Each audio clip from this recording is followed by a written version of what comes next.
দিনের দিন, 3 দিনের দিন ভগবান আর ভক্তের কষ্ট সহ্য করতে পারে। সাওয়াল যদি না খেয়ে থাকে, সাওয়ালের চাইতে সাওয়ালের মায়ের কষ্ট হয়।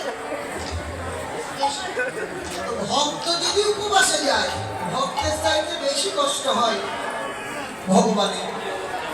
গোপবালকের রূপ করে একটা থালাতে সুন্দর করে প্রসাদ সাজিয়ে বিল্লমঙ্গল ঠাকুরের কাছে এসে দাঁড়ালেন। ও ঠাকুর, ঠাকুর, আজ 3 দিন হলো তুমি কিছু খাওনি, এই যে নাও আমি তোমার জন্য প্রসাদ এনেছি, প্রসাদ দাও।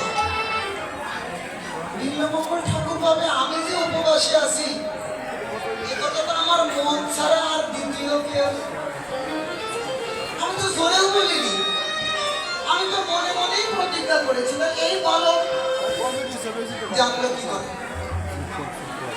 ভজন করলে অনেক কিছু অনুভব হয়, বুঝতে আর বাকি থাকলো না। এটাই আমার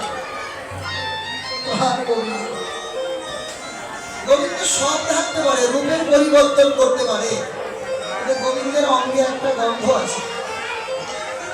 সেই গন্ধ কিন্তু গোবিন্দ সহজে থাকতে পারে না। পদ্ম ফুলের গন্ধ, পদ্ম ফুলের গন্ধ